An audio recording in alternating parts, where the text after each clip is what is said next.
Good morning. I'm Commissioner Cindy Jeffries from FMCS, and I will be facilitating this morning's discussions and process.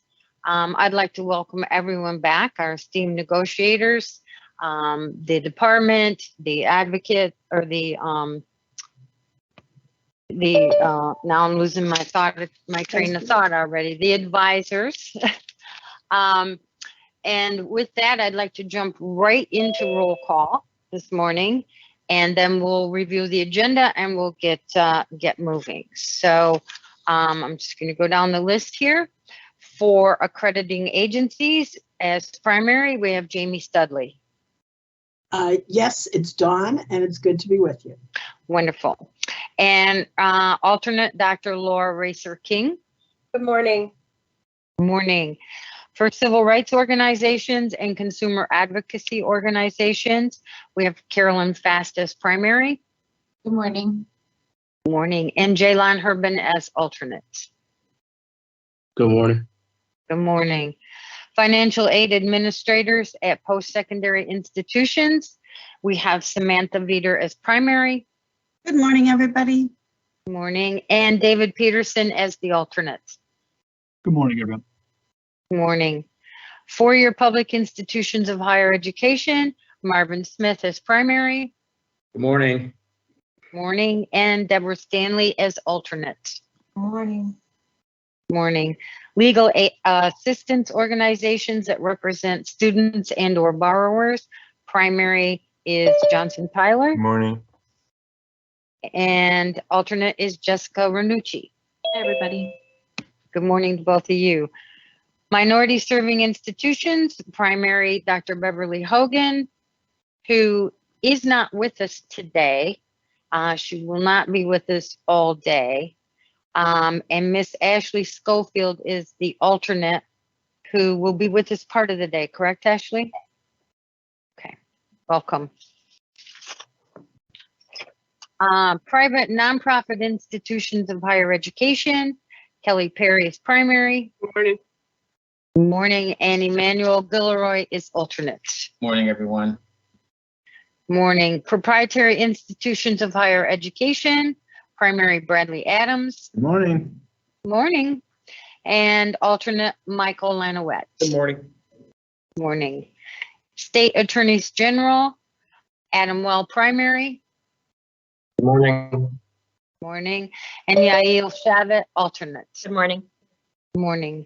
State higher education executive officers, state authorizing agencies, and or state regulators of institutions of higher education and or loan servicers.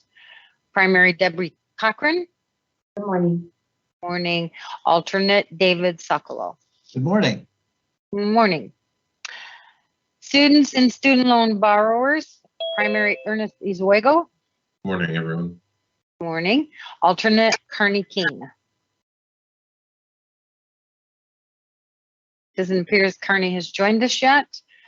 Two-year public institutions of higher education, primary Dr. Ann Kress. Good morning. Morning. And alternate William Durden. Good morning. Good morning. U.S. military service members, veterans, or groups representing them, primary Travis Hoare. Morning. Morning. Alternate Barmak Nassarian. Morning. Morning. Civil rights, primary is Amanda Martinez. Morning. Good morning. We have the two esteemed advisors, as we've had throughout the entire process. Compliance auditor with experience auditing institutions that participate in the Title IV HEA programs, Mr. David McClintock. Good morning, and might be the last time you do it, so I appreciate you always working in the word esteemed. Okay, thank you. And the second advisor is labor economist or an individual with experience in policy research, accountability, and or analysis of higher education data, Dr. Adam Looney. Doesn't look like Adam's with us today.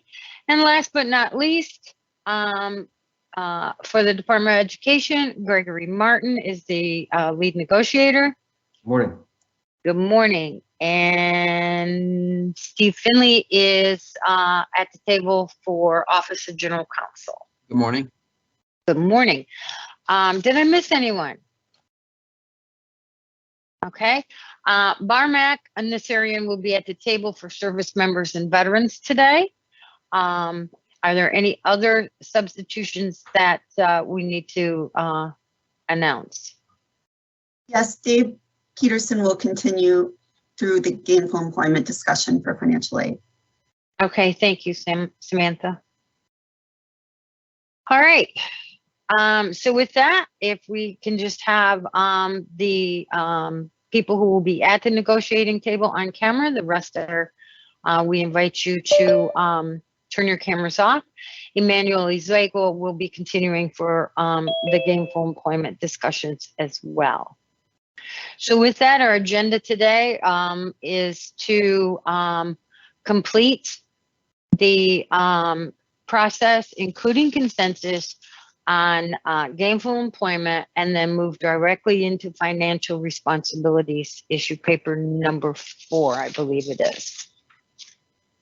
So with that, I'm going to turn it over to Greg from the department to kick us off. Thank you, Cindy, and welcome everybody. And I want to say to all our friends in California on the West Coast that today your weather has nothing on us here. We finally have a beautiful 70-degree day, and it's perfect out. So no better time to spend than doing negotiated rulemaking, right? So, but I do have a window outside of me so I can look out and see what's going on out there. So usually the wintertime finds me pining to be in some place like California, but once spring comes, I'm okay. So lifts the spirits. But you know the way it is, probably in a week or two it'll be 40 degrees and there'll be snow flurries, so I shouldn't get too used to it. So before I go any further today, I wanted to finish up. I think we had some final discussion on 668.13 certification procedures, and I don't believe I gave any opportunity for final comments on that particular section. So I want to go revisit that, and I'll ask. I think it's Renee. I think it's Renee today. I'm not certain to pull up the. Yeah, it is Renee. Thanks, Renee. To pull up 668.13. And we'll just take a look at this again. We have had discussions about it off and on throughout the paper. We were referring to it. So this is the supplementary performance measures. And just as a review here, we have at negotiator's suggestion move the supplemental performance measures to a new subsection, which you see here. We have left them in the GE paper for convenience and consideration, since it does affect the GE rule. And so just to look through these are the Secretary assesses and analyzes the following information, among other information, prior to issuing an institution a new program participation agreement, and may consider the information in determining whether to certify or condition the participation of an institution under 668.13, and which is this section, and 668.14, which is program participation agreement. So we've already walked through most of these, but I'll just, just an overview here: the withdrawal rate, the earnings rates, or earnings threshold measure, the small program rate, educational spending, job placement rate, and licensure pass rates. And these are just all things the department can consider in either certifying or recertifying an institution. So I think we have already had a lot of discussion about this. I'll ask people not to be too redundant of what we've talked about before, but I do want to make certain that we've provided an opportunity for discussion about each section. So sticking with that, I'll open it up now. Okay, thanks, Greg. Emmanuel? So I want to clarify that this section is applying to all institutions of higher education, not just, this is not GE specific, this is all institutions of higher education.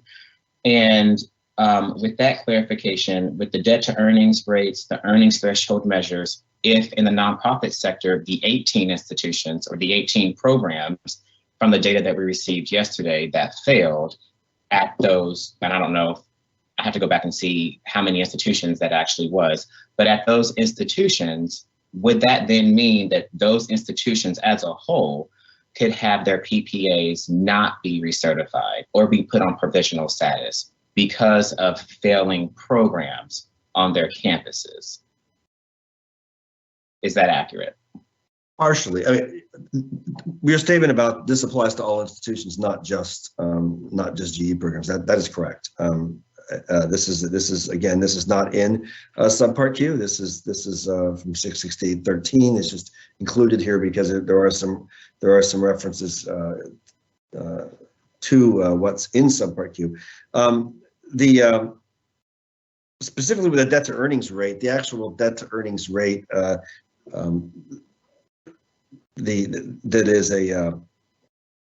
that's applicable. That will only be generated for GE programs. So if for a program is not a GE pro that doesn't have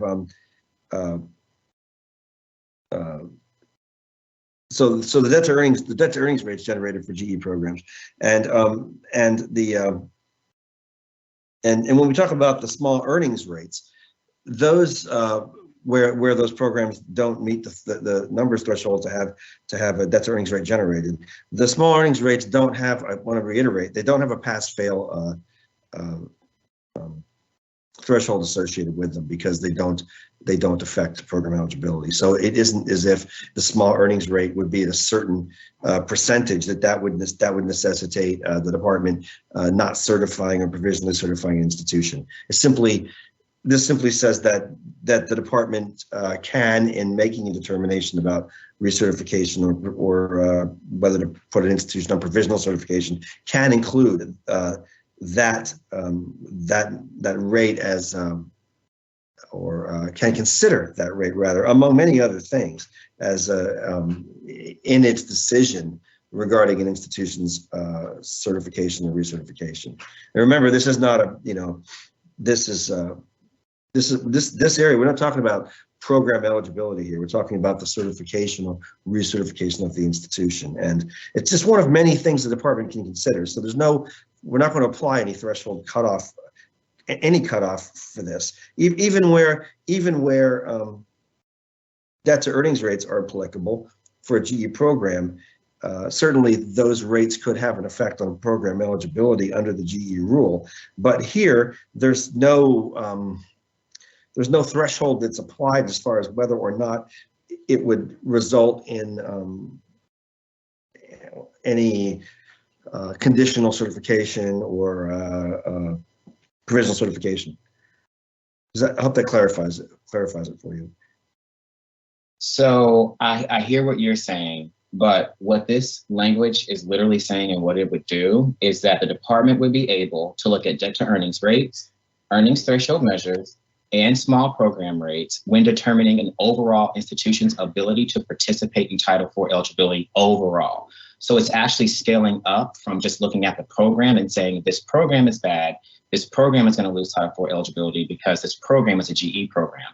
This is now being scaled up to look at the entire institution and say, based on DE rates, earning threshold measures, and small program rates, we may use that information to determine whether or not to approve your PPA, recertify your PPA, or put your PPA on provisional status, which includes additional metrics that we will later talk about later today or this week. And so with that scaling up is very, very concerning. And if we look at the data that we saw yesterday, and even looking at the 18 programs that supposedly fail at private nonprofits, the 12 programs that fail at publics, and then there was 210 programs that failed at private for-profits. But even looking at private nonprofit data only, in our sector, then those campuses with those failing programs could potentially not have their PPA be recertified because the department could look at it and say, well, you didn't have passing programs and we're going to use that data. So that's very concerning to us. And I wanted to highlight that and point out what this is saying. So maybe the department's intent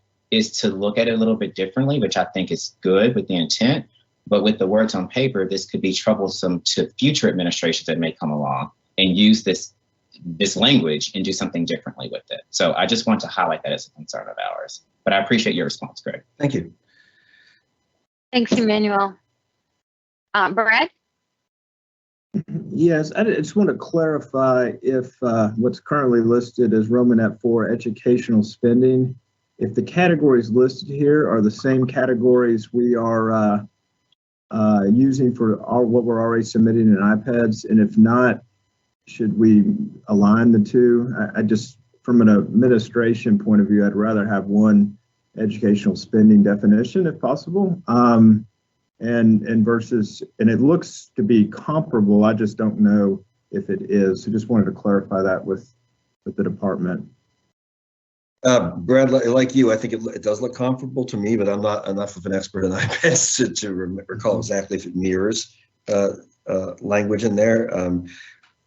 Remember, I would say this is not a definition. This is a consideration. So we can consider the amount spent on instructional, activities, academic support, recruiting, those types of things. So we're not necessarily defining that here, but I'll check for you as to how, if what you're asking is how closely does the language here mirror what's reported in iPads. Off the top of my head, it looks awfully similar to me, but I don't know. I don't know if it mirrors it. So I'll have to.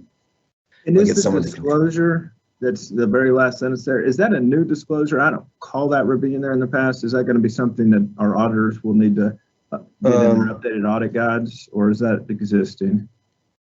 Which one are you talking about? Just same thing, educational spending, very last sentence. Okay, as provided through a disclosure in the audited Don't recall that recruiting activities, advertising, and pre-enrollment expenditures as provided in disclosure in the audited financial statement required in under 66823D. So you're asking, is that current or new? Right. Or new? Let me check that one for you too, Brad. I want to make sure. I'll maybe Steve, do you have the answer to that? I'll ask Steve. Maybe Steve knows that one. Yeah, I'm looking at the financial responsibility stuff. I don't see this added as a new provision. Yeah, I thought it was existing, but I could be. But I'll have someone. We'll have someone check on that for you, Brad. Yeah, I don't know. They'll probably send me a message pretty soon. All right, thank you. Marvin, you're next. Yeah, I'm just still asking about small program rates, and I wanted to see if the department has run some data on small program rates. I guess that's the first question. If you have done that, can it be shared with the committee? Data on, what data we have done on small program rates? I'll ask if we have data to share on that. I don't know if the extent to which we have anything that we can share, but I'll definitely see if there's something we can put out. Thank you. Thank you. Johnson, you're next. Yeah, I just want to support this this supplementary. Let me see if I can say it correctly. the supplemental performance measures. Not to digress too much here, but I'm gonna for a second. When I interviewed for a job at Legal Services back in 1989, student loans and for-profit institutions were a problem. In the waiting room, there was actually a brochure on the whole issue. I remember reading it. And so we're all here today because we're trying to change the game here. We're trying to improve outcomes. And I think we can't lose sight of that. All of these metrics that are here in this provision are things that I look at when I'm trying to get a loan discharged based on borrower defense. So the Secretary recognizes these things as issues related to being misled. And so I think it's really important that we not lose sight of we're here, not just to help the students, but we're here trying to change our society, making education the promise that in 1965, President Johnson tried to create. And so people taking advantage of this easy money is often the case. And I have nothing but good things to say for the community colleges. They are of great value, but I don't think they should lose sight to the value of the purpose behind this. So That's it. Thanks, Johnson. Barmack? I want to echo Johnson's comments here. I think it is understandable, certainly, that institutions may have some anxiety about the disclosure of these criteria. And obviously, I understand the concern that some future Department of Education could arbitrarily act on one of these just because they're cited. But frankly, it's outrageous that these are not things that are currently factored in. I mean, who wouldn't want to know the performance of programs that are receiving as much federal money as higher education programs are, whether it be at public, for-profit, non-profit? You don't want to put the department in a straitjacket and blind it to the actual criteria on the basis of which any reasonable person would want to make some kind of judgment. It does not necessarily, and certainly the department's behavior to date does not indicate a particular willfulness of purpose when it comes to taking action against institutions. So I wouldn't worry too much about it. The reason I raised my hand was to reiterate again in Romanet 2, since you're citing 668-404, the importance of truthfully this issue of teach grants again. If you don't change the language in 404, you're actually providing misinformation to students in terms of how many of the people who were packaged with teach grants are actually repaying on sub loans. So this is another way in which the artificial exclusion of what are actual loans, not imputed, these are actual loans, results in misinformation going out. So I hope this is additional reason to go back and fix that. Thank you. Okay, thank you. Jamie? I think Johnson and Barmack's comments are very well taken, and the secretary should have reasonable ability to consider factors like these in granting the privilege of a PPA.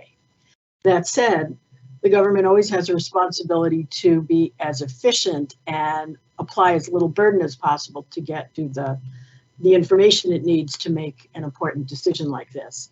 So I see in the notes that our esteemed advisor, Mr. McClintock, has said the educational spending outlined would require a new audit disclosure. The disclosure is probably not the hard part, it's the calculation and having a definition that makes sense for institutions. So my thoughts here are just to try to understand whether this language is doing it in a way that allows for a reasonable and efficient calculation by institutions that would give the secretary the information the department needs. And if there is burden in the collection, whether it's possible to consider a sort of safe harbor so that institutions that are very, very secure in the sense that their spending is on instructional and student services in a very clear way that their auditor can identify, don't have to do a micro accounting, don't have to do a lot of extra work to make that evident to the secretary on this issue. I realize that it includes some technical questions you might not be able to answer now, but I think it's important to think about effort being appropriate to the need. Thank you. Okay, thanks, Jamie. I'm not seeing any additional hands at this point. Greg, is there anything that you need to say, or do you want to just, can we just move to consensus check on this? I have a couple of comments I just want to make overall before we, before we move on to that vote. So I want to thank everybody for the good and robust discussion we've had on GE. I realize that there are varying opinion. People come at it from various perspectives, and that we have various opinions on it. And I appreciate the professional and useful discussion we've had. Then I want to close out here before we end with a few responses to some of the questions that we had lingering from yesterday before we move on to a vote. Before I do that, I want to say it was confirmed. We don't have any more small program data to share. That was just confirmed for me. I want to reiterate the department's reason for the proposed rule. Overall, we are concerned about programs that may not be meeting their statutory obligation to prepare students for gainful employment in a recognized occupation. And this includes programs that leave graduates with unaffordable debt, but also includes programs that are leaving graduates worse off than if they'd never gone to college in the first place, and don't seem to benefit students beyond what they would have, the benefit they would have received from just having a high school diploma. The Title IV programs are meant to provide for socioeconomic mobility and drive generational change through higher education. Programs leaving most graduates with wages below what someone who never went to college receive are not meeting that promise and aren't operating consistent with their legal obligation to prepare students for gainful employment in a recognized occupation. We also heard from a number of negotiators about the possible impact of these rules, their possible inclusion of pandemic-affected years, and also the newness of the earnings threshold metric. We hear that and we understand it. While we think it is premature to propose a language that would include some sort of a transition period to account for that, we are looking closely at this matter and are committed to looking at whether we can include something like that in the final rule, provided we don't reach consensus today. We will relatedly consider whether certain types of conditions like broader economic impacts are appropriate for consideration in the rules. And next, I know that some negotiators are concerned about small program rates, so we just had a discussion about that.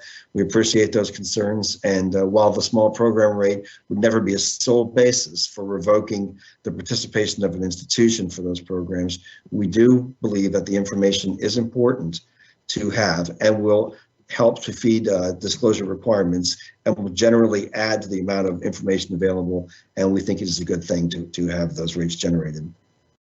Additionally, we had a few suggestions yesterday. One was to provide a longer time frame to measure the earnings of certain types of programs that have pre-licensure requirements. At this time, we're not considering making that change. We are concerned that not all programs with pre-licensure requirements have the same significant difference in earnings as medical and dental residency programs. Another was to provide a safe harbor for programs based on borrowers' repayment rates. We do not have adequate justification for repayment rate metric at this time. And finally, we are aware that at least one negotiator was concerned about an alternative earnings appeal. We reiterate our position that as the federal government, our concern is with ensuring that we use the best data available and consistent with other programs under the Higher Education Act, including the FAFSA and income-driven repayment, and consistent with a host of other government programs outside of the Department of Education. We believe this is an appropriate way to measure the earnings of institutions' GE programs. So with that, I will turn it back over to the facilitators for a vote on consensus. All right, thank you, Greg. So with that, we are going to move to the consensus check. And we will be doing a verbal accounting of that for the record. So please hold your thumbs high and keep them up until I have called your name and your position on this. So let's see, thumbs.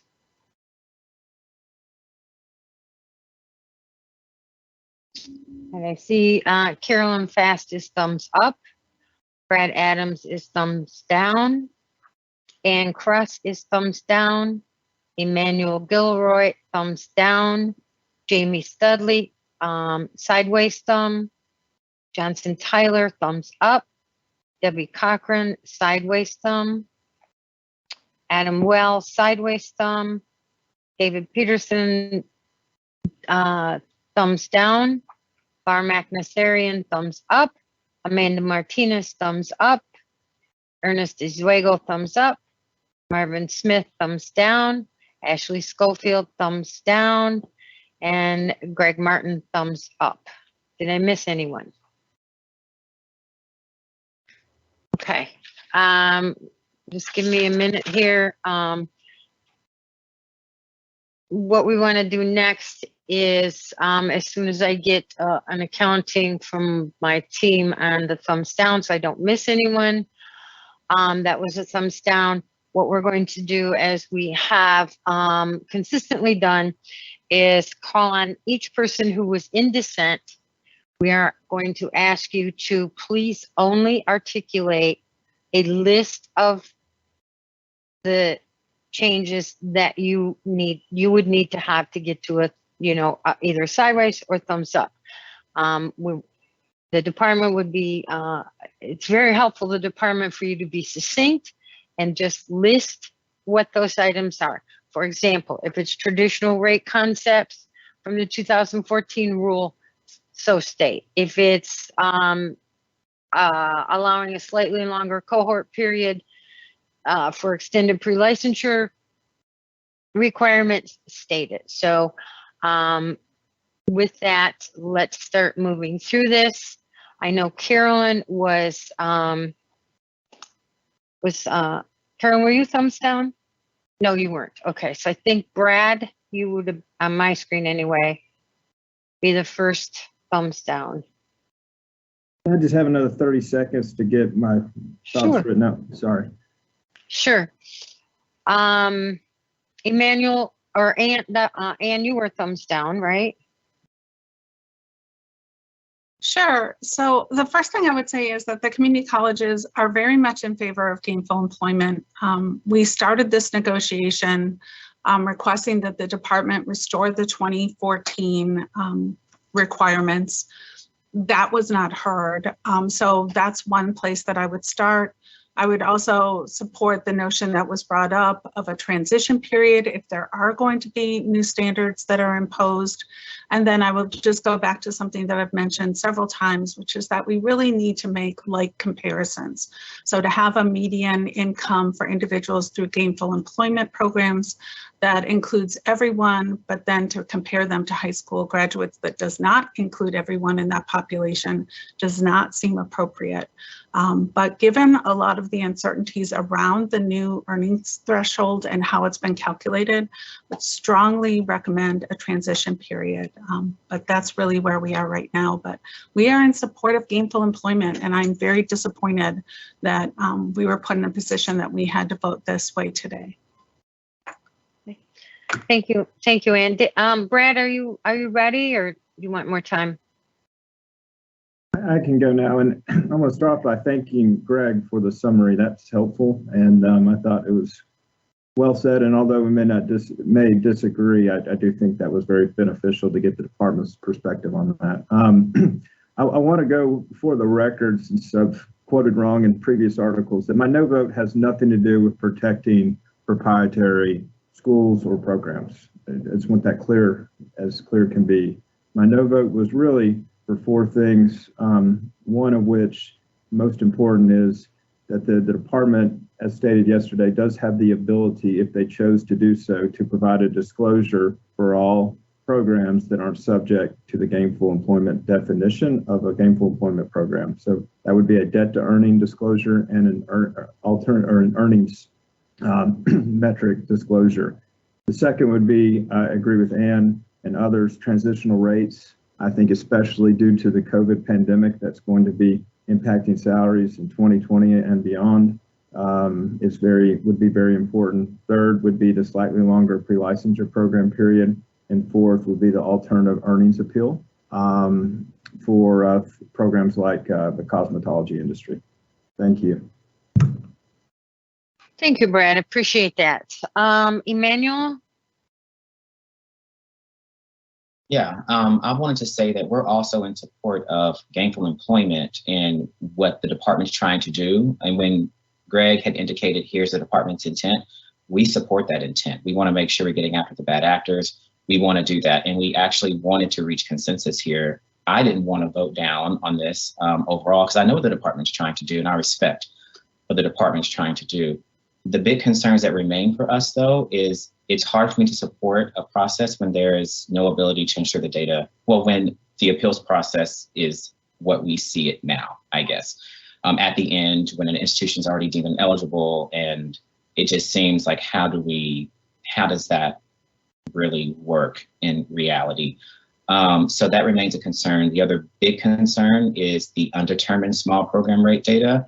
I know I've heard from Greg say that, I mean, we don't really know what is good or bad, but either way, someone's going to determine if something's good or bad, and just not having any clear information on that, not being able to see any data on that, which I do appreciate the data the department has shared, at least thus far. It just makes it very, very troublesome. And then also what I said most recently in section 6813, just how those additional metrics would be applied, scaled up to the institutional level, and completely eliminating an institution's ability to participate in Title IV. I really fear for our smaller institutions in our sector. They may have 1 or 2 GE programs that happen to not do well for whatever reason, and then all of a sudden, the whole institution can't participate in Title IV, and you're displacing those students. So that's it for us. Okay, thank you, Emmanuel. David? Like everyone else who spoke, financial aid administrators were coming into this really excited to discuss gainful employment. And we really are not happy with the outcome of today, but some of the same things that everyone else has mentioned, uncertainties with the small program rate, transitional, the idea of incorporating a transitional rate would be something we would be interested in discussing, the appeals process, and then minor, but Barmak brought it up, the Teach grant. Really, that loan should be included. Now, again, that's not a reason to vote no, but that seems like a small change that would have made a lot of sense, and it doesn't seem like we were willing to discuss or willing to do that when it was brought up. So thank you. Thank you, David. Marvin? Yeah, I also, I think we're supportive of the efforts here. It's the detail and really the rushed process here. And my concern is that, you know, four-year publics and community colleges will look at this and will say, this is not worth the risk of offering short-term certificate programs to low-income students. And so there's this balancing act here that you know, I'm concerned about. I'm concerned about small program rates and folks not sharing that data. To me, that seems honestly like a half-baked idea, but maybe you have more information. If small program rates is that important to the department, I wonder if a compromise is to put it into this disclosure website, because again, I don't know how that data is going to help students or schools. So that's I think my main concern from four-year publics.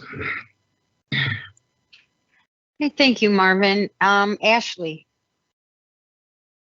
I echo the same kind sentiments as my colleagues. Definitely, as a representation of minority serving institutions, I would also like to add that the outcomes of the debt to earnings ratio is a concern for us, particularly in the HBCU and minority service community, because of the type of students that we serve.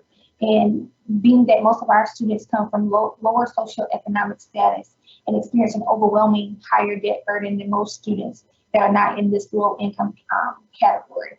And so I again applaud the department for its intent as relates to gainful employment, because I definitely think it is beneficial. I just think that, as Marvin stated, rushing through this particular piece of regulation is just not in the best interest of the institutions that we serve and the students that we serve. Okay. Thank you, Ashley. Appreciate it. Greg, does the department have what they need? They captured those and. Yes, I want to thank everybody for the discussion and for their willingness after the vote to share with us their reasons for not feeling that they can vote consensus at this time. So again, my sincere appreciation to everybody. Okay, thanks, Greg. And I want to thank the committee. This was, you know, a highly important area for each and every one of you. I know that. We know that. You've worked hard, and we do appreciate it. And I do want to thank you, especially to the dissents, for clearly articulating a list of what your concerns are for the department to consider as they go through the towards the NPRM period. So with that, we are going to move to issue paper number 4, I believe, financial responsibilities. If we can, oh, geez, I don't even have to ask Renee. You're right. No, on Renee's top of it. it's right there. So we're moving, Like, and yeah, we're moving into financial responsibility, and just want to point out that the first part of this is the 668.15, which is the reserved section, which we've removed. So there'll be no discussion on that, but just want to reiterate again that we have taken that out and move the relevant parts over to subpart L, which we'll be discussing today. So where we're going to begin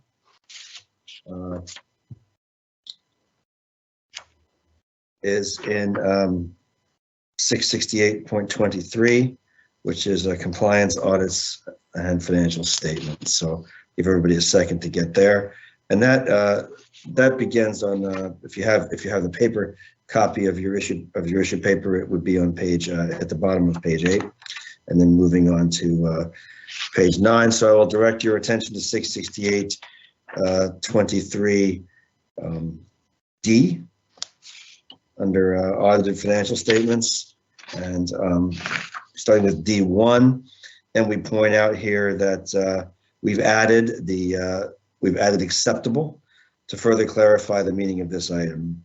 So you'll see there that under audited financial statements, to enable the secretary to make a determination of financial responsibility, an institution must, to the extent requested by the secretary, submit to the secretary a set of acceptable financial statements for its latest fiscal year.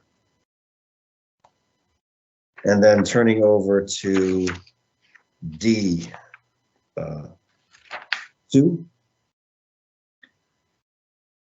and in D2 Romanet 2, we have deleted or individual, since the other documentation items in this category all relate to a foreign entity.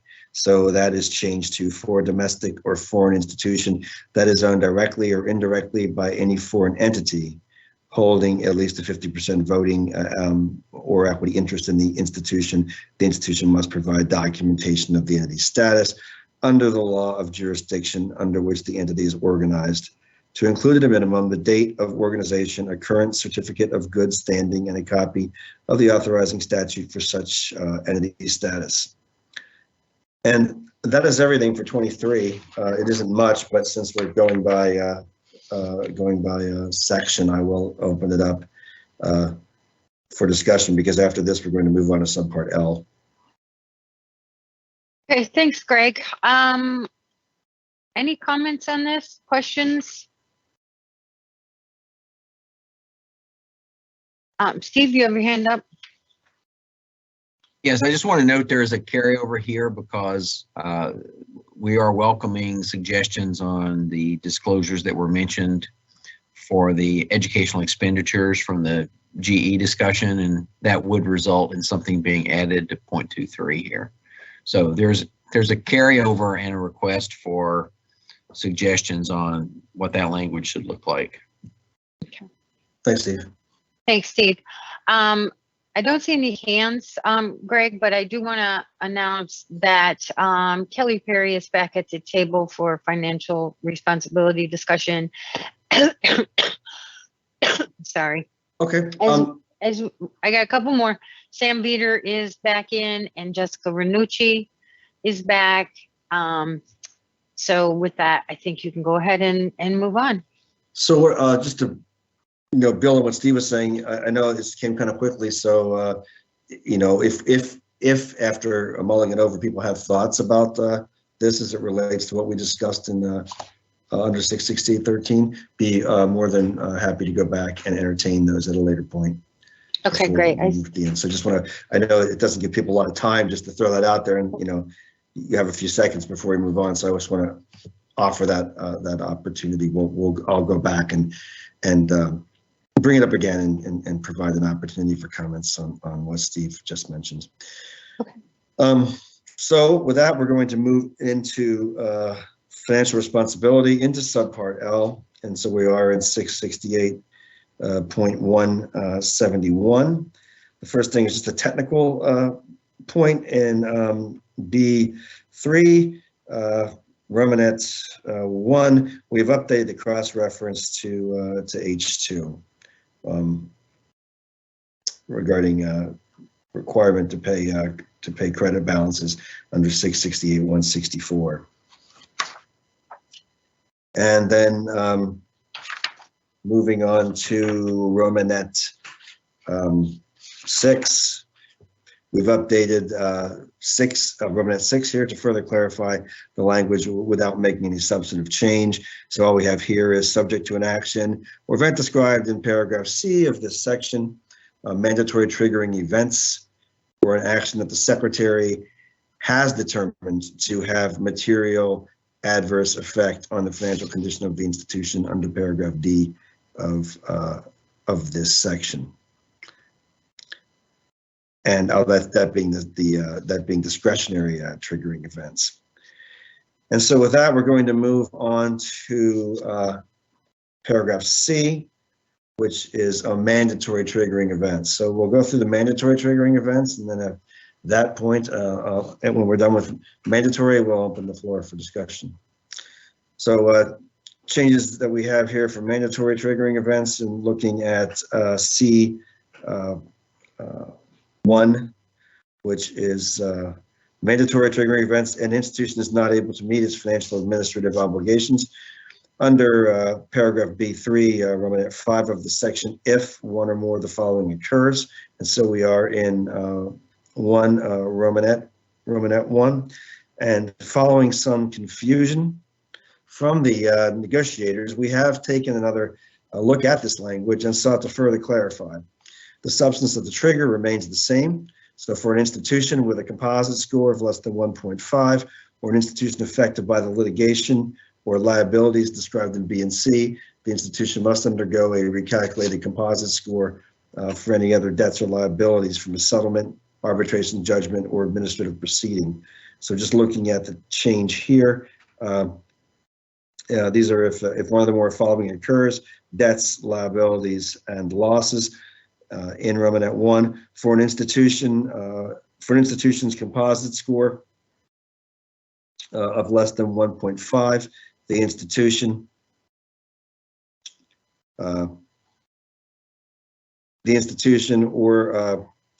or entity after the end of the fiscal year for which the secretary has most recently calculated the institution or the entity's composite score is required to pay any debt or incurs a liability from settlement, arbitration proceedings, final judgment, determination arising from an administrative action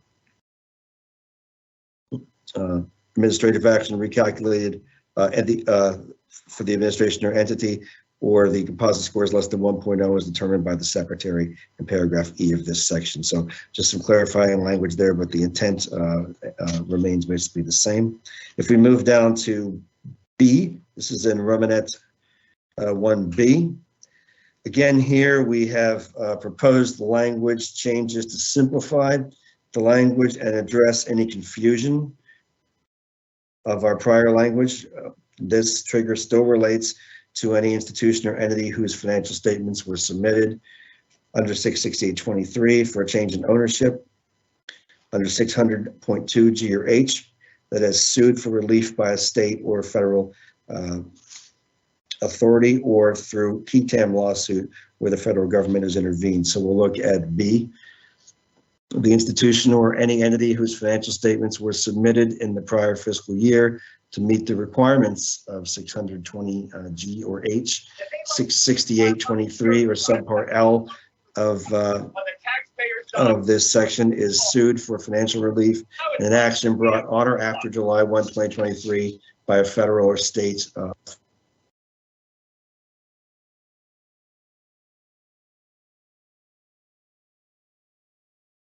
Greg, can you hang on 1 second here? I think someone in an attempt to mute something, they inadvertently muted They got me, yeah, they everyone, unmuted me. including you. I guess I thought Okay. the background was coming from me. I assure you it wasn't. Okay, thanks. No problem. So we'll go through B again. So this is, again, and we're looking at B. We're looking at Romanet 1B. So the institution or any entity whose financial statements were submitted in the prior fiscal year to meet the requirements of 600.20G or H, 668.23 or subpart L of this part is sued for financial relief in an action brought on or after July 1, 2023 by a federal or state authority or through a qui tam lawsuit in which the federal government has intervened and the suit has been pending for 120 days. The next area we'll look at is in Romanet 3, gainful employment. There it is. Here we have clarified the language to reflect that the trigger will be at least 10% of the Title IV revenue, will be at least 10% of the Title IV revenue if that revenue rather is in a failing GE program. We understand there were confusion on the part of some, there was confusion rather on the part of some negotiators during the last meeting. We believe this language will clarify those concerns. So in Romanet 3, under gainful employment, as determined annually by the secretary of the institution, received at least 10% of its Title IV HEA program funds in its most recently completed fiscal year from gainful employment programs that are failing under subpart Q of this part. So hopefully that language clarifies the that revenue requirement. And if we move down to Romanet 6, at negotiator suggestions, we have added an additional trigger to address SEC actions other than the suspension or revocation of an entity's registration or trading. We believe this additional set of events will capture very serious actions and provide ED with earlier protection from institutions facing serious action. So we'll take a look at what is the changes here to Romanet 6. This is under public entities. If an institution is directly or indirectly owned by at least 50% of an entity whose securities are listed on a domestic or foreign exchange, the entity is subject to one or more of the following actions or events. And this would be the SEC actions.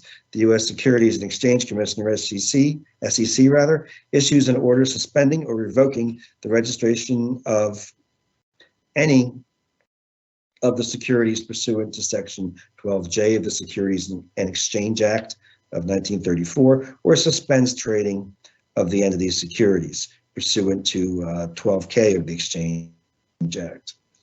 Or in B, other SEC actions, the SEC files an action against the entity in district court or issues an order instituting a cease and desist or administrative proceeding against the entity. And the next change here is in Romanet 9.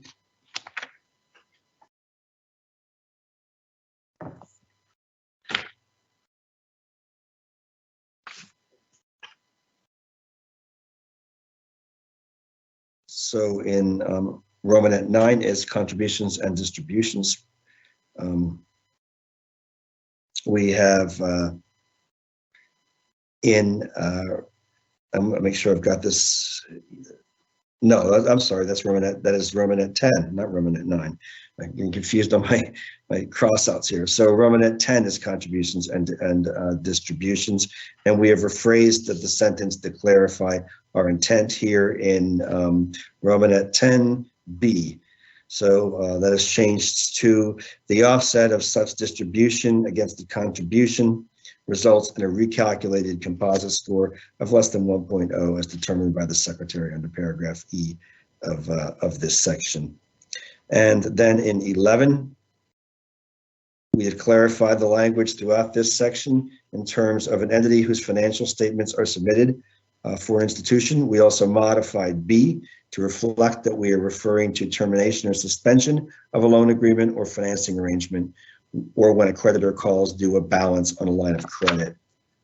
So we'll look at 11, the changes there. As a result of an action taken by the department, the institution or entity included in the financial statements submitted in the current or prior fiscal year under 600.20G or H, 600.23 or subpart L of this part is subject to default or other adverse condition under a line of credit, loan agreement, security agreement, or other financing arrangement, or any creditor terminates, withdraws, limits, or suspends a loan agreement or other financing arrangement or calls due a balance on a line of credit. And there's also a change in 2 here as well. This is Romanet 11 B2. Hold on one second here. So make sure now. So bear with me a moment here. This is, I'm sorry, we're moving on to number, I'm sorry, we're moving on to number 2 here. This is just strictly number 2, my mistake. So we have proposed some language changes to further clarify this section without making any substantive changes.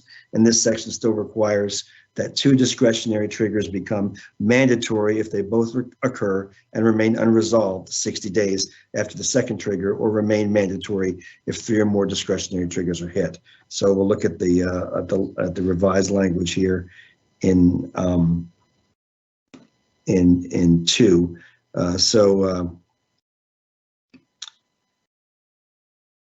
In the fiscal year following the year in which the secretary has recently calculated the institution's composite score, the institution becomes subject to 2 or more discretionary triggering events as defined in paragraph D of this section that remain following 60 days following the second triggering event. All further discretionary triggering events during that fiscal year become mandatory triggering events, even if the 2 original triggering events are resolved. So with that, I'll open the floor for discussion on mandatory triggering events. Okay, thank you, Greg. Ernest, you are up first. Yeah, okay, so in the interest of full disclosure, I actually have a comment about the previous vote. I am so sorry. I recognize that this is like against what you all have been asking, and I actually debated not saying it, but I really feel it on my heart, especially after some of the stories I heard yesterday, after our sessions, and after negotiated rulemaking, I should say, to just say this clearly. I have to call it the fact that all of the dissent for gainful employment, and to be honest, some other proposals that have been talked about over the course of the past couple of weeks, seems to trend on everybody wants gainful employment, but no one wants to keep any schools out. Everybody wants to protect students, but doesn't want to do what's necessary to do that. Everybody's concerned about the circumstances of students from low-income backgrounds, but they don't want to take the steps that might consider bettering a lot of those students. What students are seeing, at least with the students that from Young Invincibles and other organizations that we're working with who are watching, are telling me, is that, they see institutions and they see other actors claiming to care about their well-being and their lives, but only up to a certain level of inconvenience. And, for many, not all, but for many of those students, this actually reflects, and this is why I wanted to say this here, it actually reflects the experiences that they've had on campus. Talking about students who have stopped out, students from non-traditional, kind of backgrounds to higher education, who've had experiences that are not the experiences of like the standard 18-year-old coming straight out of high school. And I do not want to diminish valid concerns that were brought up. That's not my intention. And it's not even my intention to doubt the intention of folks on this committee. That's not what I'm trying to do.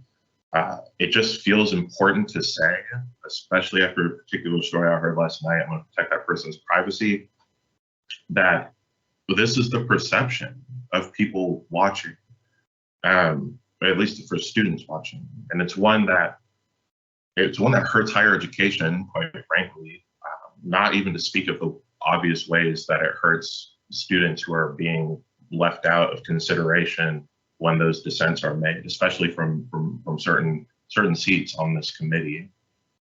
The stories are clear and numerous, at least to me. I'm happy to share some of them in the forum.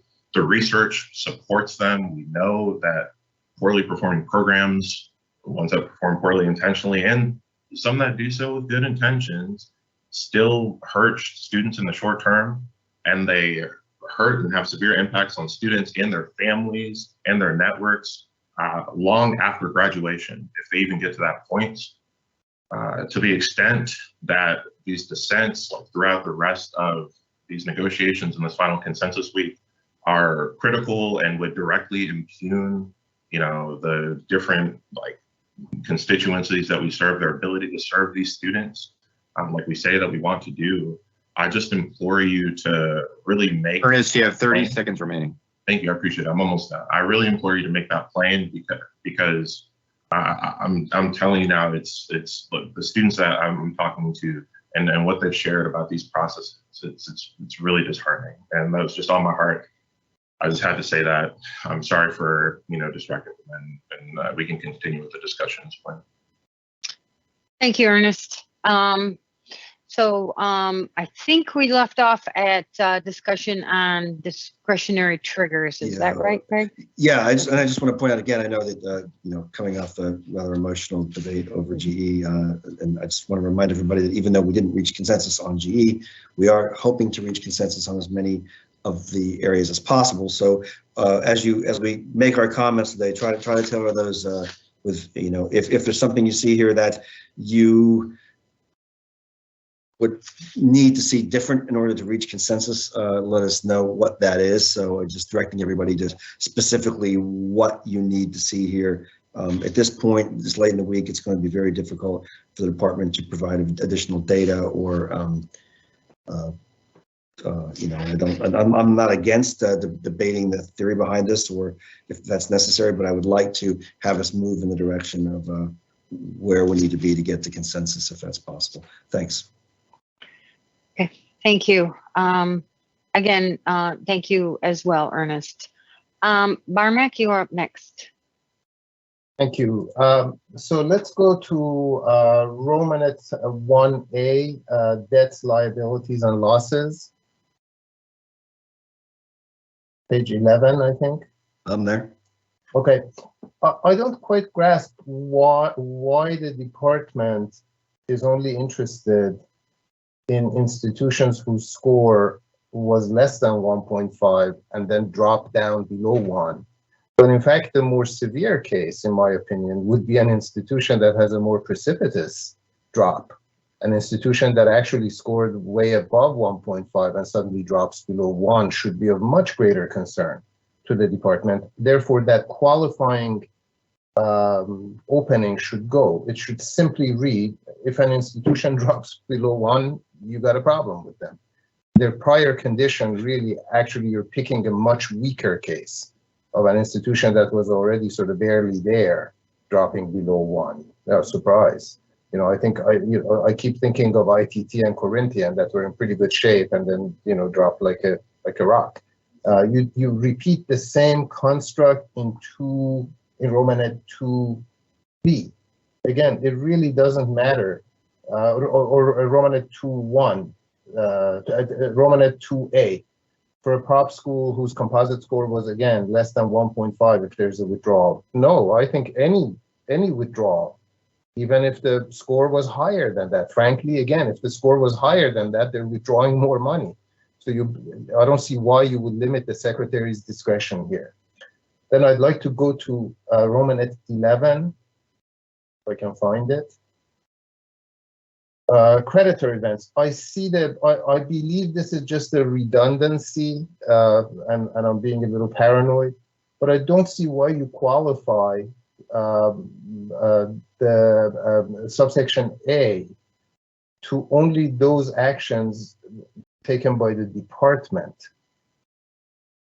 I mean, what if an institute, I believe B takes care of it, but I don't understand. Maybe they bought too many Russian bonds and are now defaulting on their own obligations because they didn't get paid. I don't see why the action has to have been taken by the department. I feel like default is default, and the secretary does not need to limit him or herself to just the causality. I think the default is sufficient by itself. Thank you. Okay, thank you, Barmek. Brad, you are up next. Thank you, Cindy. I've got a few comments in here, so I may need to get back in line. But on Romanet 3 on the gainful employment, let me first by stating I understand the intent of wanting to ensure somebody's financially responsible if they lose revenue. And it really could be losing revenue for any reason. It doesn't have to just be for gainful employment programs. But I from this being a mandatory, here's where I have my largest problem is when you define as a discretionary trigger in number 7 down below, that if you lose 25% of your students, well, that's a discretionary trigger. But here as a mandatory, you've got 10% as gainful employment as a mandatory. So you've given the bar at a much higher level for proprietary schools than the bar you've given for everyone else as a discretionary. And I really struggle with that. And in addition to that, we just talked about yesterday an administrative capability in 668.16M that 50% or more would have to be failing for you to not be administratively capable. So help me understand why we want a different threshold for proprietary schools here as a mandatory at 10%. Then we're giving for everyone else down below as a discretionary 25%. Well, here, our concern is that where revenue has been derived from a program deemed to be failing, because that would, if the program is failing, that could be an indication that a very significant revenue stream for that institution is in danger of being cut off. So that's the rationale behind including it as a mandatory. I mean, once you've failed, the prospect of not having the revenue from that program anymore, which is a fairly serious and very concrete thing, that possibility certainly exists at that point. But Greg, I'm sorry, that's not answering the question. That this financial responsibility is for everyone, for all colleges, and you've applied a mandatory trigger at a 10% level up here, and you put a 25% trigger as a discretionary down below for everybody else. I mean, to me, that's not apples to apples. And especially to me, either gainful needs to move down as a discretionary, or if it's going to stay as a mandatory, at a minimum, it should be tied to what we did in administrative capability, but it shouldn't be at a level 15% less than the nonprofits and publics. I don't think that's sending the right message, that we don't care if they're financially responsible. We're not saying we don't care if they're not financially responsible. The only situation in which a program could lose eligibility as a result of GE is a GE program. So that would be the only instance where that would be that outcome could occur, would be in that situation. That wouldn't be the case with any program that wasn't subject to gainful employment. And I think that's the difference. I don't know how else I could ask Steve. Do you want to comment, Steve? Yeah, I don't think I can improve that observation. Well, I would like the department to state why it shows a 25% revenue threshold for everyone not subject to gainful employment, which is everyone at this table but me. and you got a 10% as a mandatory right here. At a minimum, it should be the same, right? And I'd argue they should both be discretionary too. But you really haven't answered the question, because a nonprofit could have a 12% reduction in revenue and not You have trigger 30 seconds. right? And I'm struggling with the difference in thresholds. It seems like you're picking and choosing who you want to fail based on not having the threshold the same. We'll take that back, Brad. Thank you. Jessica? Thanks. Just to respond briefly to Brad before I make the point I was going to make, my reading of this is that the discretionary trigger would include orderly closures, which would not pose the same level of risk to the overall finances of the school that could have been planned for years and could have been taken into account.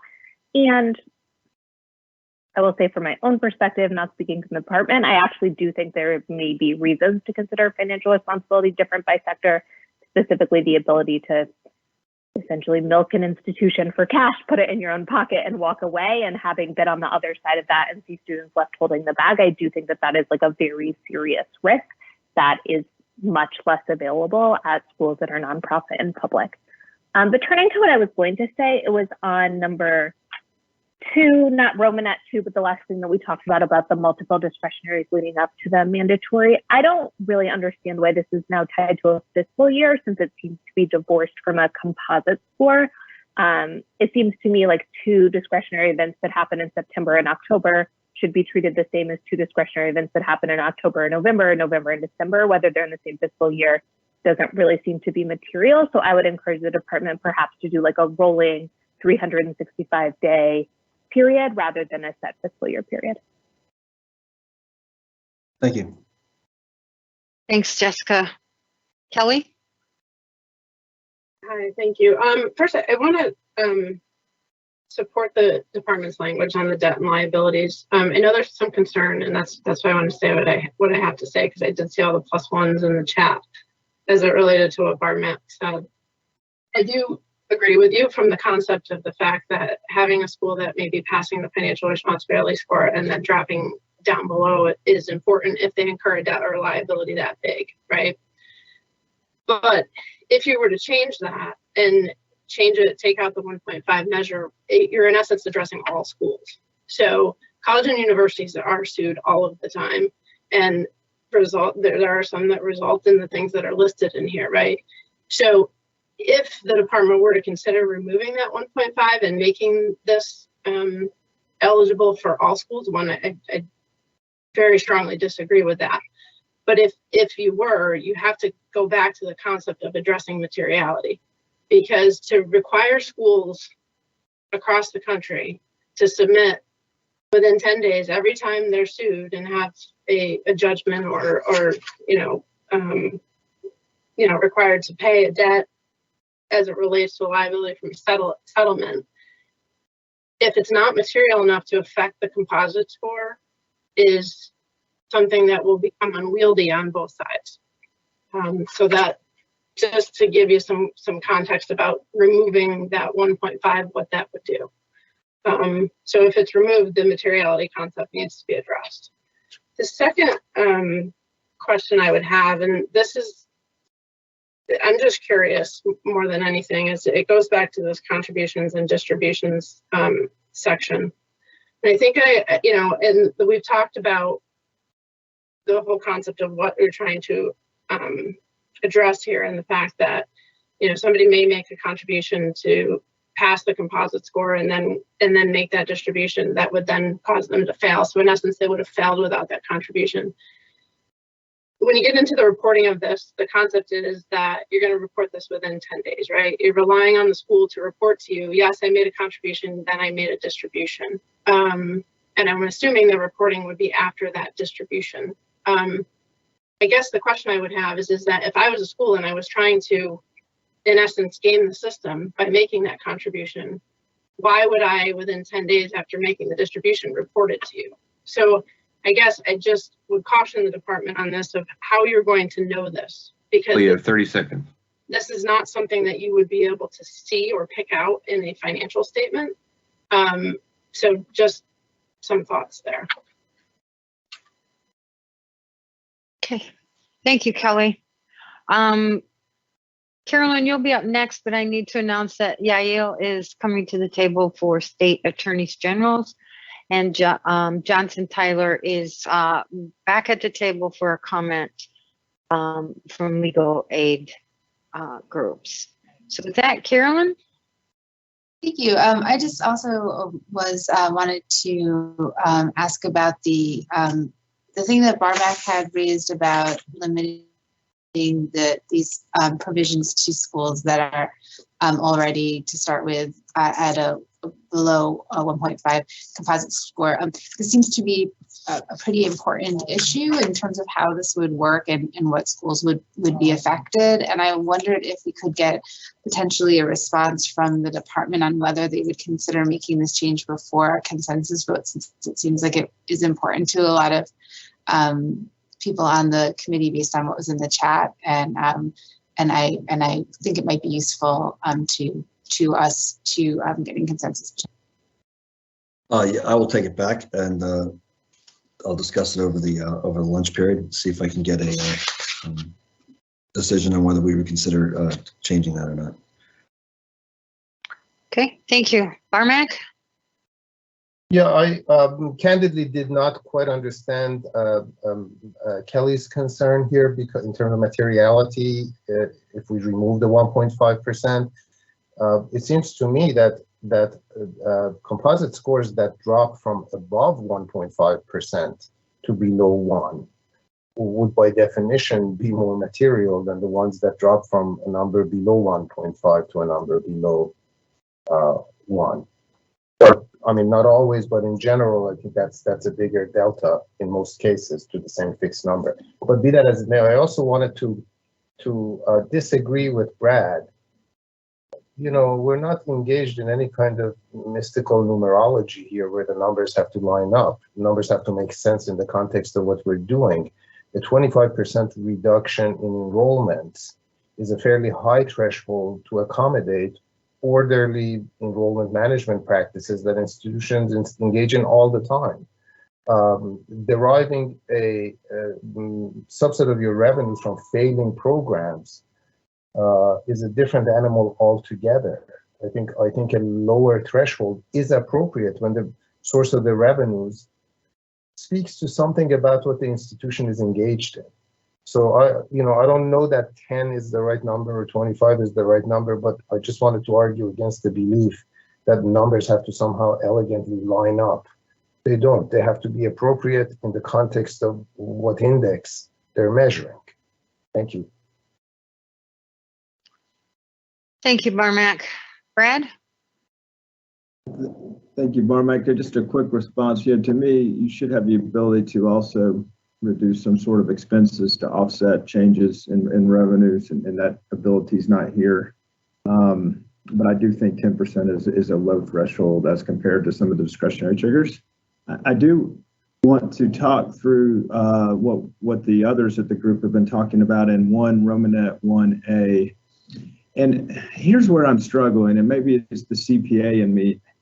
A composite score by its nature is, number one, as we've mentioned, it needs to be updated, it's antiquated, but by its nature, it's a point in time score as of a certain date. And so for us, we're at 9/30 fiscal year end, and you know what our composite score is as of that date. 6 months from now, if and again, we're above a 1.5, and I think it should stay where it's just schools below 1.0. And I agree with Kelly on this, that the administrative burden would be significant. The schools would have to know they're always recalculating their composite score for any liability. We're talking no materiality out into the future. So, but these liabilities a lot of times occur in the fiscal year subsequent to your audit. But the point here being, 6 months from now, you get a lawsuit, you may be in a much better composite score position 6 months later. So there's no opportunity as written, and I think Kelly actually proposed this in her proposed language, to resubmit an interim financial number, say, yes, even though this this occurred after the fact, and it could have taken me from a 1.4 down to a 0.9, I may be sitting as of today in a position where I'm at a 2.0 because income's been good for the year, right? Because income flows through your equity part of your balance sheet. So where I'm struggling with the composite score as written is a point in time, midnight as of the end of your fiscal year. If you're going to try and recalculate it, you need to do an interim composite score as of that date that the liability occurred to then see if you're still below 1.0. And I think, Kelly, maybe you can speak to it because it was your comment in the issue paper, but I do think you've got to be apples to apples, or you got to change your composite score one way or the other, because the composite score is a date and time, and it's once you get to the next day, the composite score changes to whatever you are on that day. So thank you, and I'll get back in line for my last comment. Okay. Johnson, real quick, do you mind if I check in with Kelly to see if her hand's up in response to that? Would that be okay? Okay. Kelly? Yeah, it was actually in response to what Barmac had come back with the second time, and then I can address what Brad said. So Barmac, my concern is the reporting of the liability, right? So the way that it's not so much if a school is not in the zone, which would be under 1.5 or failing, right? They're passing school, and the way that this what this says is that if you go from 1.5 down to 1, in a recalculated score, that would trigger this, right? If the way that the reporting language reads, unless I'm misinterpreting it, is that the department is the one that has to recalculate that score, not the individual institution, right? So if the department is the one that has to recalculate that score, that means me as an institution, regardless of if say I have a 3.0, and any debt or liability I have, I then have to report to the department within 10 days so that they can recalculate my score. Let's say that liability is only $20,000, and my financial statements show revenue of $400 million. That $20,000 isn't going to have an impact, and it's going to create a lot of work for schools and a lot of work for the department.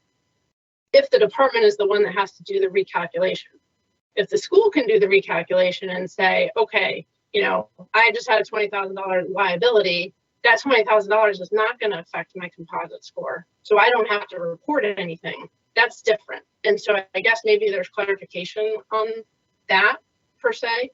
And then to what Brad talked about, he's right in the perspective of that the composite score is a point in time, and it's calculated based on your audited financials. Schools, you're right, they could change, they could go up, they could go down. That liability is also a point in time and will affect what your financial statements look like, or what they could be better, right? So that liability is not going to have an impact on that score. But the problem with calculating composite scores in the middle of the year is that not all schools do accrual-based accounting throughout the year, right? So not all schools are closing their books on a regular basis every single month to recalculate a composite score. So there's just a lot of complexities in that recalculation that would potentially be challenging.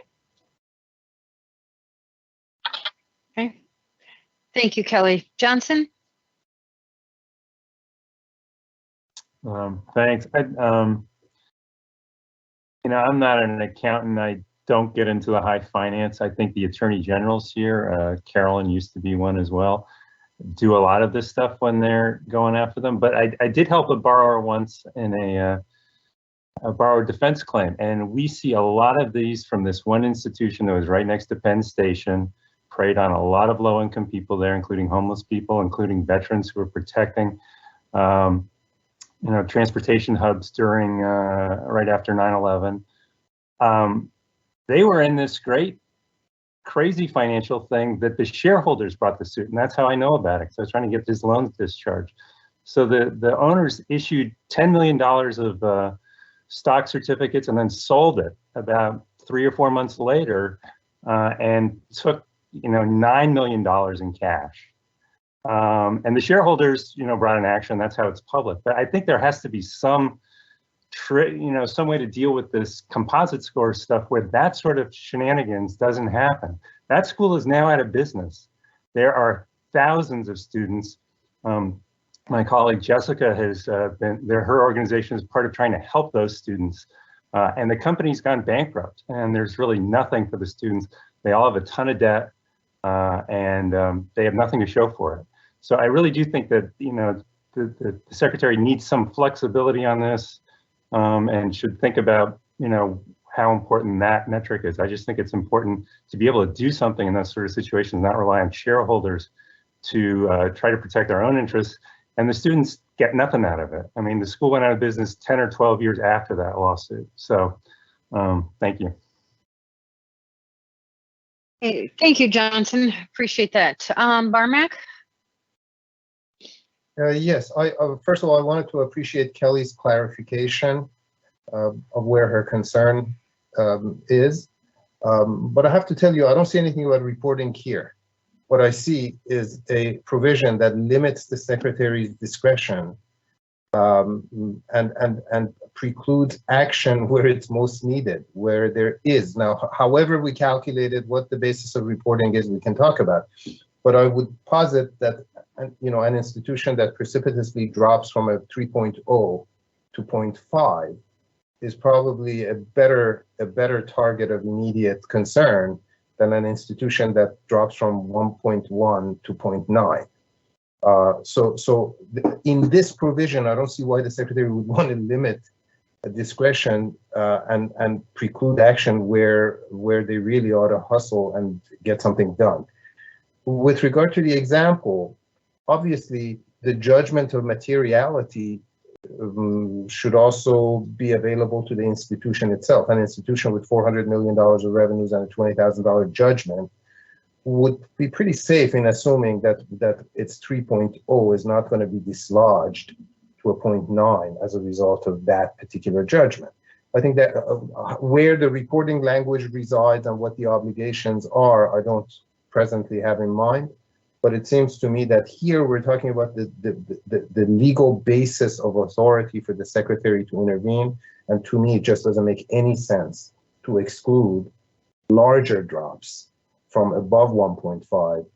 Now, how you get it reported, I understand. And apropos Brad's point, of course, it's a fluctuating number. The composite number may be different by the hour. But guess what? The number that should concern us is when it drops, even for a moment, below a critical threshold. Because yes, while there is while there may be a theoretical possibility that it could bounce back, what we've seen historically is that it doesn't bounce back. That is actually indicative of a dangerous trend that ends up costing students and taxpayers. So it has to be monitored. The department has to monitor it. That is standard practice. In commercial credit transactions, you don't just take a snapshot and say, good luck, I'll see you next year. You obligate people to report changing circumstances that have an impact on their ability to service the debt. Thank you. Okay, thank you. I think we're going to take the three hands that are up, Brad, Kelly, and Jessica, and see if there's some new information to share with the department, and then let the department move on to the next section of this, as you do have, this is a large document to go through, so we want to be sure we can get to all of it. Brad? Well, I do have a comment within mandatory, but I may let Kelly and Jessica, if they want to finish up on 1A, Romanet 1, I think they're still on that topic. I'll hold off if that's all right, keep my place in line. Sure. Just want to check in, Kelly and Jessica. Do you have something new that you want to share? No, I just wanted to just one more response to what Barmack just said. I'm not saying that this, well, let me say it a different way. So the reporting that I'm talking about is actually in this issue paper. We get to it a little bit later. And all I'm saying is that if we're going to do something with this one, we need to take them in tandem and do them together, is what I'm saying. Thank you. I see the advisor, Dave McClintock, has come on camera and has his hand up. Do you have some input on this, Dave? Yeah, I just wanted to make a quick clarification, I guess. So the composite score is a combination of a point in time, because you use the balance sheet, right? So the last day of the year, but it also includes the P&L, so the profitability of the entity during a time period. So it's not as if it's a continuous calculation of the composite score, because you would need to update it with activity since the most recent balance sheet date. So there are considerations about the timing of when you look at whether it be a month end or a quarter end or something that would be reasonable to do. It's not, you know, every single day a school would calculate it. The changes could be made. You just have to consider that as part of the process. Okay, thanks, Dave. Appreciate it. Jessica, is your comment on 1A? Okay. So Brad has deferred to you on that before him. So. Thank you. I'll try and be quick because this is just, I believe, a drafting issue, but I wanted to bring it up because I think it's maybe an important one. My understanding of 1A is that it was intended to cover a variety of liabilities resulting from settlements or final judgments, whereas 1B was intended to cover certain lawsuits, the state and federal QTAM lawsuits that have not gone to judgment. But I'm a little concerned that the redrafting of 1A with the language that says proceeding described in paragraph C1(1)(b) or C of this section, that clause suggests that that entire list of things, so debt or liability from a settlement, arbitration proceeding, final judgment, judicial proceeding, is only limited to things that are otherwise described in paragraphs B and C. And I don't think that that was intended to be based on all of our conversations in the rulemaking. So I was wondering if you could just take a look at that. I can try and rephrase it if that's not clear. Would you put that in a comment, please? Yeah. Thank you. Thanks, Jessica. Brad? Thank you. So I had a comment on it's 11 creditor events B, and you know, I understand the point, but there's no materiality threshold in here whatsoever, and this is a mandatory trigger. But you know, I was an auditor in 08, and I saw what the banks did to companies. And just calling a balance on a line of credit, you can have a balance called on a line of credit for not using your line of credit, and it doesn't mean you're in you know, you're not fiscally responsible. So I just am really struggling with how we word B as we word it. I actually think in the discretionary number 2 creditor events is actually worded more I guess at a higher level than this. This is just so open to discretion. Maybe someone can help me understand why we think calling a balance due on a line of credit, that maybe because it's not being used, is a bad thing, and it means you're not fiscally responsible. Okay. I'm not seeing an immediate response, Brad. Maybe something the department has to mull over and get back to you on. I'll take that. I'll take Okay. it back. You're talking about the creditor term, about the suspension of a line of credit. Well, our concern is, you know, obviously where schools are experiencing financial difficulties, one of the ways we have of picking up on that in time to do anything about it is where creditors begin to limit or suspend lines of credit, or call in balances on loans. And so I think that's definitely where we're coming from here, is a lot of this is ways in which the department can be aware of where an institution is potentially in trouble. And well, I do understand that you could have a line of credit ended for not using it. Our overriding concern is awareness here of when an institution begins to be in financial trouble, and these are important indicators of that. But I will take it back. Yeah, and I added comments in the text for you, Greg. I do think if we just added at the very end of B, because the institution is in financial distress, or something that relates to the fact that it was called because of, you know, the fiscal nature of the school or being in a bad position, however you need to word it, but some sort of qualifier there. And then I'd like to move to 2 right below it on the 2 discretionaries becoming a mandatory, and we'll get through this when we cover discretionaries, but some of these discretionaries, as you know, having not been defined, that the department can't tell us how you resolve it, is still a problem for me. And I understand why the department has discretionary triggers and why we want them to be not limiting, but at the same time, if a school has no idea what the benchmark is, I don't see how 2 of them that are undefined can then result into a mandatory financial issue that could potentially require a letter of credit. I don't think it's worded in a way with the discretionary triggers down below that we could live with. Thank you. Thanks, Brad. Certainly, if you have some suggestion of, you know, what the language would look like that would be more acceptable, you can put that in the chat. The department's looking for that type of information as well for consideration.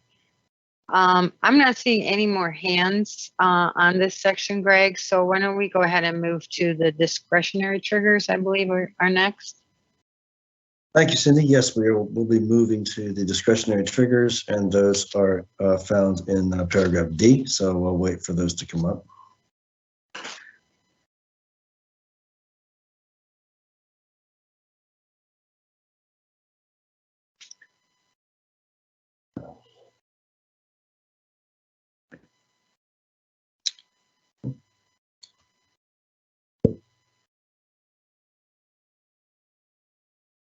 Renee, can you bring up D? Oh, there it is. Thanks. Oh, Vanessa started. Okay. So we had to switch over. No problem. Thanks, Vanessa. So Vanessa Freeman's doing this now, so I want to acknowledge her efforts here.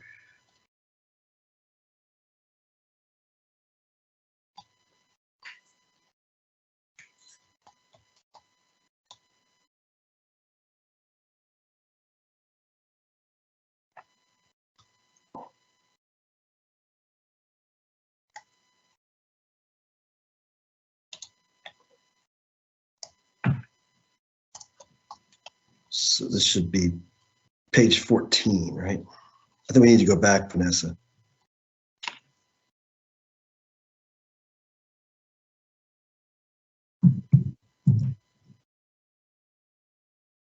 Yeah, is this page? Right there. Thanks. That's great. Fantastic. Okay, so we are starting with our discretionary triggers here in D, and let's move down to D2, which is creditor events, and you see that there. We have clarified the cross references in this item. Again, we've updated throughout the section what we mean by the entity whose financial statements were submitted to the institution. So that's just noting those changes there. And then we'll move on to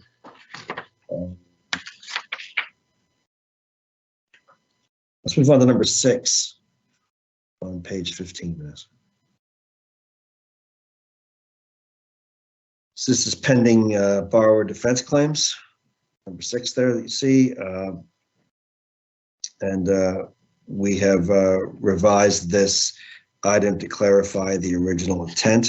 And here under pending borrower defense claims, there are pending claims for borrower relief discharge under 685-206 from students or former students of the institution, and the secretary has formed a group process to consider the claims under 685-402.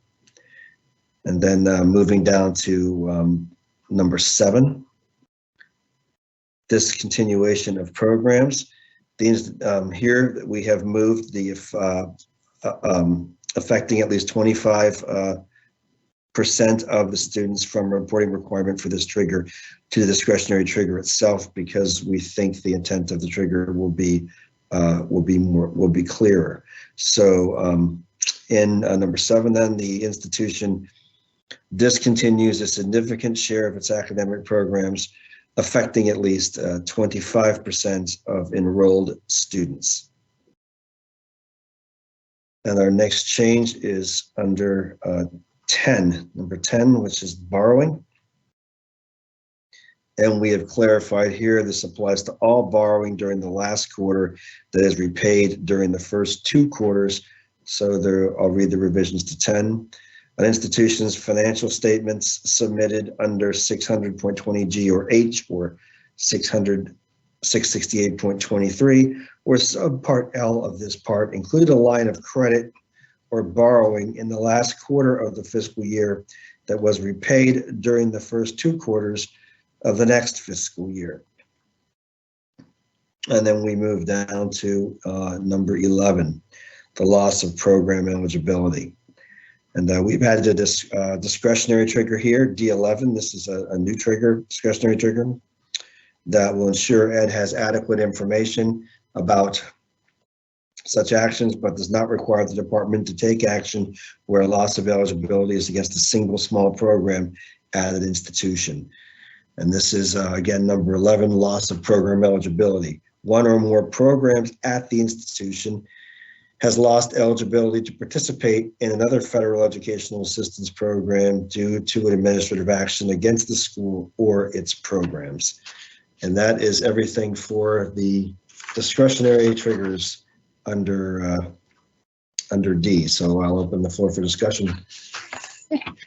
Thank you, Greg. Brad, you are up first.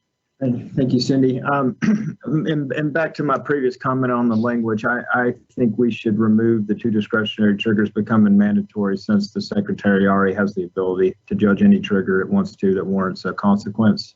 So that would be my recommendation. I'll put it in the chat.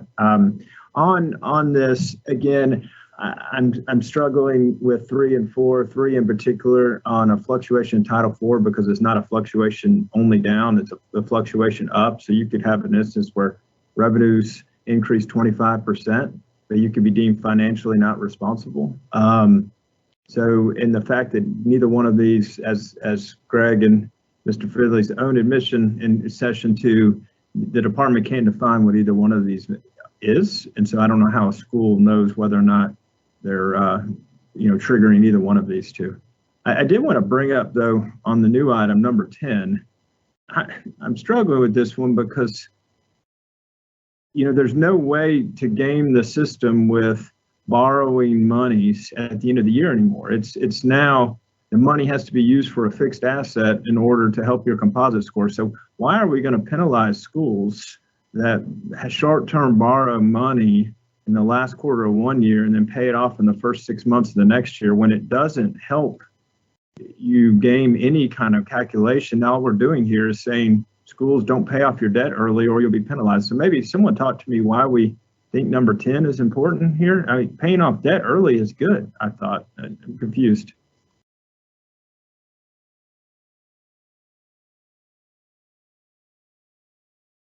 Okay. Greg? Nope. Okay. I'll take that back. Okay. You'll take that back. All right. Thank you. And I don't know, maybe some of your other negotiators may weigh in on that as well, Brad. We'll see. Kelly? Yeah, I have some concerns about 10 as well. Because there's a very good chance that a school could use a line of credit as a cash need. So I'll give you an example. A lot of schools will have lines of credits set up with banks, but they never draw on them. But let's say, the school is running short on cash. Let's say they have a June 30 year end. They're running short on cash because of the fact that their fall tuition revenue hasn't all come in, and they need to use that line of credit, to get through the summer months, and then they pay it back, once that fall tuition revenue comes in immediately. So this whole concept of having, a line of credit that you borrow against in one fiscal period and you pay it back in another fiscal period is something that Treasury departments use or can use as a means of determining how they use their cash, because they don't want to dip into their investments or their endowment or such. So I have real concern about this one, because I think this happens more than you think, for reasons not because the school is at risk of closure, but because they do it as a means to manage their cash. Thank you, Kelly. Greg, I don't see any other hands on the, oh, here we go. Jamie? I think the change to number 7, adding the 25% program closure level, is a good direction. I don't know if 25 is magic, but I appreciate the ability to distinguish between appropriate management and terminating programs for whatever reason, and the need to look at them as triggers. I will reiterate the 2 discretionary should not become mandatory refrain that you've heard. I rise now just to speak to the simple question of number 1, accrediting agency actions. Has placed or places the institution on a status is a very reasonable discretionary trigger, but has placed has no time horizon. So it could, I don't think the secretary would, but it could encompass an accreditation status 10 years ago. So I'm not sure what has placed adds, since what you're looking for is a delta, something that happens that the secretary wants to be informed of and take a look at. So if the intent is the institution is placed on places the institution on probation or show cause, that may be a sufficient trigger, or you can add a time frame. I don't think it's a severe problem, but it just leaves open a historic door. Thank you. That the department's probably already looked at that action. Certainly our intent is not to do that, to go back to 10 years, but I can understand how, that there could be some that could be read in there, so I'll take a look at it. Thanks, Jamie. Debbie? Hey, I'm just trying to understand, some of the comments that have been raised around the 2 discretionary triggers becoming 1 mandatory one. Given, and I know there's some questions that have been raised around, what added authority does that give the department? I was just wondering if the department had a response on that. About the 2 discretionaries becoming mandatory? Yeah, given that it can already look at the kind of take any one discretionary triggering event and escalate it. That's what I think. I think if I'm understanding what some of the other negotiators have been asking about, I would just like to hear the department's perspective. Yeah, it is true that we can take any of the discretionary ones are at our discretion. It is I think an acknowledgement in the regulation that if there are 2 or more discretionary events that happen, that becomes an item of concern, and at that point they become mandatory, and it elevates what the department has to do as well, and as opposed to what the department can do. So that but I get I take the point that yes, that we can use any of these discretionary triggers independent of that mandatory trigger. I sense there seems to be a considerable amount of concern about the mandatory, about the discretion, 2 or more discretionary triggers becoming mandatory. I'll take that back for discussion. Okay. Thank you, Greg. Barmack? I wanted to echo Brad's comment and Kelly's comment with regard to 10. If short-term borrowing and repayment really doesn't have an impact on the composite score, what's the point of just forcing institutions to report and overwhelming the department with non-actionable information that it can't really use? I don't see that as particularly adding any value to anything. But the comment I had was and this may have to do with the manner in which the mandatory trigger on default was crafted, maybe. But the way I read it, number 2, Romanets 1 and 2, which are intended to be discretionary triggers, are actually more limited than the mandatory trigger on default. This seems to, from my reading, this is already a mandatory, default is already a mandatory trigger. So now you're saying you have to default and there has to be further conditions, and if those conditions are met, this becomes just a discretionary trigger. It seems either redundant or there's something kind of, incongruent about what we're doing here.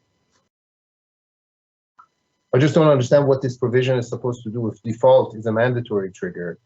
What is this provision doing here? I may be missing some nuance, which I often do, but some clarification on this would be helpful. Thank you, Barmack. Carolyn? Just wanted to offer some support for the department's proposal that 2 discretionary triggers would equal a mandatory trigger. There seems to me a very clear need for this type of provision here. There's been a historical problem with the department taking action in time to protect students and taxpayers from these closures.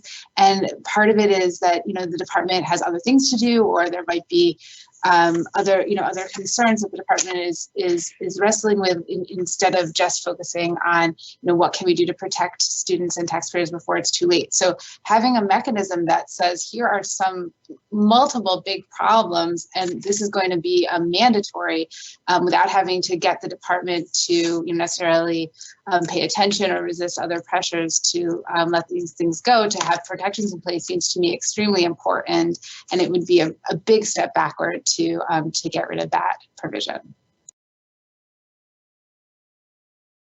Thank you, Carolyn. For Greg, you have your hand up. Yeah, after we take the last comment, I wanted to ask, if I may, impose upon our advisor, Mr. McClintock, to comment on 10 about the extent to which, in his professional opinion, he feels that the borrowing in the last quarter and repayment in the first 2 quarters could be used to game the deposit score. If he feels he would like to comment on that. Sure. I can. Oh, Dave, wait just a second. Yael was in line. I want to see if she's okay with holding your place right now and letting Dave address that, or? Sure. Okay, great. Thank you. Okay, Dave. Yeah, thanks. And I did add to the chat. I know the public can't see that, but I don't see a way that it can be gamed. So after the borrower defense went into effect, the way the composite score works, schools have to subtract their net fixed assets from equity, but they can add back long-term debt. And they now have to, any new fixed assets, any new debt has to be specifically tied to the acquisition of fixed assets. And so in this case, if you borrow money and pay it back, it's not getting captured in the composite score or that add back in any way. So I can't see a way that it would game the composite score calculation. Thanks, David. I appreciate that. Thanks, David. Okay, Yael. Thanks. I just want to add on to Carolyn's comment. I view the necessity of the 2 discretionary triggers becoming mandatory the same way that Carolyn does. And I do want to note, that the discretionary triggers are constrained and targeted. I think it's good to give the department discretion there, but where there are 2 discretionary triggers at issue, I think at that point, understanding the different obligations of the department and the amount of time that it can take to make discretionary actions, time is not on the side of the institutions or their students. And I think it's unlikely for Ed in those scenarios to be able to act as quickly in every circumstance as would be necessitated by, multiple red flags going up. So I think as a timing matter more than anything, this is a critical addition. And I do just want to note again, it isn't the case that the list of discretionary triggers is expansive. I think it is targeted, and I think it's meaningful. And so where there are, more than one of these triggers creating red flags and concerns, I agree that it's not only appropriate for the department to create a mechanism by which two discretionary triggers become mandatory, I think it's critical for the functioning of these regs. Okay, thanks, Ayo. Appreciate that. Okay, Jamie, do you have something quick because we're fast approaching the lunch hour? I can wait till after lunch if you prefer. Oh, okay. No, go ahead. We're going to get as much in as we can because you still have a significant piece of this paper to cover. I respect the considerations, although managing the secretary by regulation is a challenging task. Maybe the department at some point can explain that remain unresolved. That might be helpful in knowing the limit of this. Just very briefly, here's the situation that I'm concerned about not having an automatic effect. It's a much more benign counterpoint to the multiple seriously troubling issues that Carolyn and Jessica have spoken to. A college in prudent management of the institutional programming, the best interest of its students, says we need to discontinue a quarter of our programs. We've planned for that. We do that so that we can continue to offer good programs. The secretary says, yes, that's, no problem there. You're not in financial distress. In fact, that's good for you. Oh, and we are closing some locations, that will also change our structure. But it's all to the good, and the secretary says that's fine. Does the third thing that they want to do, that they would otherwise have the right to talk to the institution about, or they wanted to close something else, throw them into a mandatory financial responsibility? After all of this prudent planning to reorganize themselves, they are now mandatorily financially